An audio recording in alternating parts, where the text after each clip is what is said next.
Whoa, it's Wulzy. Welcome back to another 1.0 building episode. We're getting close to the end of this series. This should be the second last part in the level. I'm planning to finish it sometime soon. Last time we made this seemingly minimalistic but actually surprisingly dense troll maze, cube maze. And honestly, I think it's one of the most interesting parts of the level so far because of the dotted lines. You can create some cool looking shapes with those. I kind of wish I experimented more with them throughout the level because you can create some really cool stuff with them. They are slightly limiting because of how the blocks actually set out, but I think I did a good job with what I have. You see, I can only put the corner pieces when the objects stick out with that side open. I don't know, I thought that was cool. But we're moving out of a black background today. It's been quite a while since I've done so.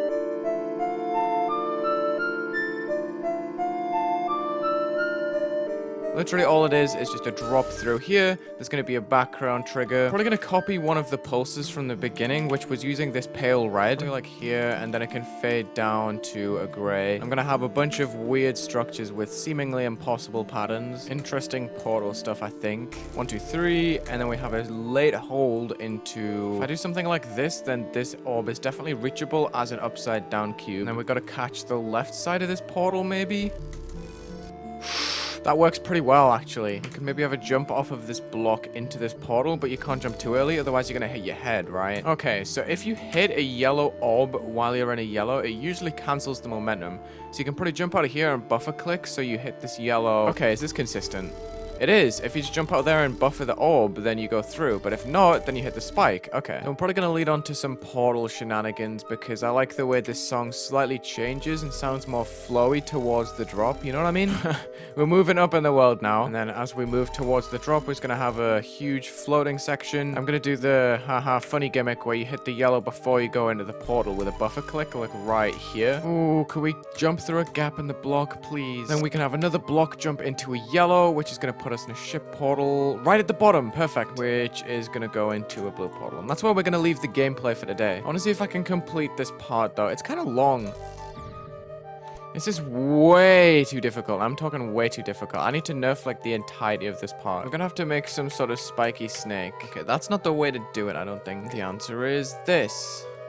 Flipped like that, yeah. And let me slide in some 1.0 blocks underneath. Let's take random selections of it and copy paste it a bit. Get that texture. Then put some flat spikes and stuff. Why not? Just a cool little copy pastable structure, I guess. And it extends pretty high. So I can actually leave it quite close to some of these portals. And I want black blocks underneath these ground spikes. I need to copy paste and move a couple of blocks down over and over again. Because black blocks don't exist in 1.0. Okay, and then we can place some blocks with corner pieces. I don't really know what I'm doing at this point. I don't know. I just extended this block with corner pieces gradually further and further up until it met the block. Felt pretty cool, so I might reuse this as a structure too. Doesn't really matter where it connects. I'm gonna try to only use this snake in the portal buildup because it's the most appropriate time and I don't want it to get overused. This deserves more leeway, gotcha, which ruins my entire bloomin' design, but it's okay. Now what's nice is I can just move these spikes and not the actual blocks behind. Still looks fair. We're going between the snake. That's cool, right? That's cool,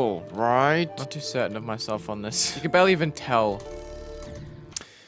Dude, this jump is so annoying. I will never get it to work the way I want it. Wait, why don't I just move the part itself? Now I have way more room. Think I'm gonna make a huge portal design using chains and stuff. Like one here, 3, 4, 5, and then we can just extend down and then flip from the center. Then where can I go from here? I guess maybe these little blocks. Going crazy with this because I know it's gonna be cool looking as a result. You can put spikes inside. I have Eric's stream on in the background while I'm watching, and he's just shouting Oakley dokley. It's very off-putting, but I'm working on it. I'm working on it. This looks okay. I'm not huge on the spikes, but I think that might be good. I just don't like the spike. They are going away, but this is fine. I can extend this detail over to the orb so it looks intentional. All right, it can be moved for this orb so it looks intentional. I hope intentional doesn't become my new phrase. Wait, Eric's getting far. Eric's getting far.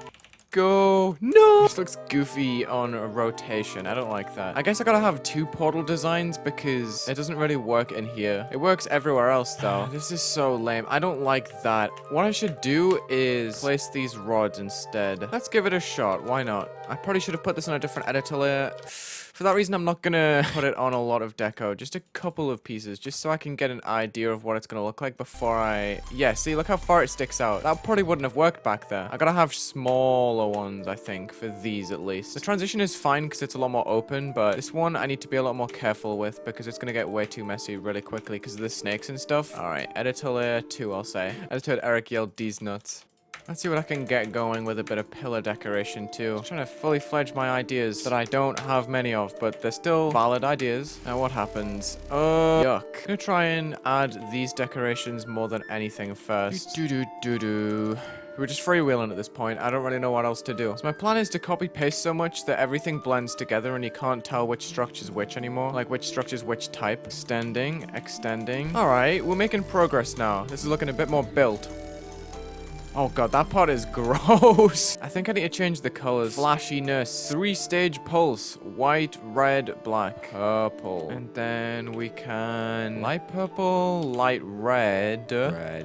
Switching from purple to red, white to black, stuff like this, just to make a nice, smooth segue. Okay, this is nice. I'm rocking with the colors here. It's cool how the background changes with such short duration times. It makes it feel so much more intense, and it's a more original pulse than what you'd see elsewhere, I think. But I'm not sure if I'm digging the yellow because of the way that the blackish blocks contrast against it. It just looks weird. It looks way better on pink, and then that's maybe when it can go to like the light yellow. I wonder if I can create glow using these spikes. If I just blur this a little bit. No, you can see the lines point up. That sucks. But it kind of looks like ground spikes. Hold on. This could still be feasible. Wow, nice start pause.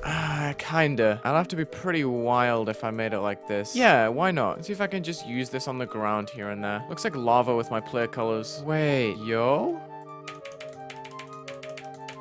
If I just cover it up with the black blocks. I wonder if I can just use this in the sky. That seems like some easy decoration. Let me delete a couple blocks and make room for it. Hey, this looks fine. I'm keeping it.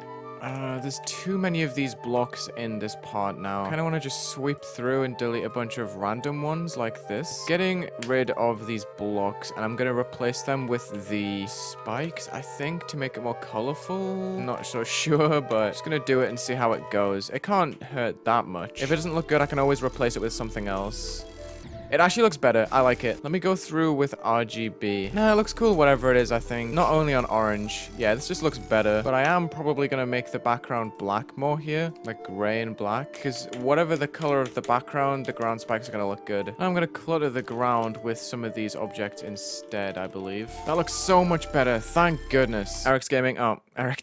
If you copy paste a chain a bunch, then it gets brighter because it's on blending. So I can make like a really obvious chain in the center and then make it look like it's got opacities behind. That's sick. All right, this should be the nail in the coffin for this part. I think it's pretty much done. Like, I don't really see what other detail I could really add. Now the question is, do I leave the bottom open here? I kind of like the fact that it's just lying there. So if you think about typical structure, when you go up, there's not much there. So I want to make the opposite here. When you go down, there's not much there. I just need to make sure that the gameplay is actually like blocked off. You can't just fall through here. Go. Now this is a cool structure that I'm just going to blatantly copy paste. And I'll probably decide what to do with the ending structures next time as we transition into the final episode of this series, which is a wild thought, but it's a thought nonetheless. All right, let's see how this transitions. It's kind of wobbly. I'm not sure about the transition itself, but the way that it changes is pretty nice. It's a lot glowier. I can put brighter background colors here and there. We have some sick gameplay, and I really like this tunnel part. It ended up being one of my favorite parts, unexpectedly. It seems to be pretty consistent. I nerfed the gameplay a lot when I was used to the harder gameplay, so my opinion probably isn't reliable, but I still think it's decent overall. Like, it's not the best part in the level, it's not the worst, but we're just gonna rock with it how it is. I should probably do this in RGB just so I can see the different colors on it. I mean, it shouldn't really matter too much because the background's gray a lot in the middle. Oh god, I need to nerf this. I accidentally put a bunch of ground spikes that block off the actual path forward, which is stupid. It is kind of distracting with the RGB colors, and some of them don't look that great with the pale red, but it should be okay because, you know, we've got other details in there. We've got black and white. Like, it works with other stuff in the level, so it's not too huge an issue if the background's too bright or too different of a color to the icons. But there we go. Come on. Yes, that's actually consistent going into there. You gotta remember to hold there, though. I gotta put a spike somewhere that stops you from skipping that blue portal. But yeah, that is the next episode of the 1.0 level done. There's only one left. Just one. One episode. Thank you so much for watching this Geometry Dash 1.0 building episode. Check the links in the description, leave a like and subscribe, and have a good day.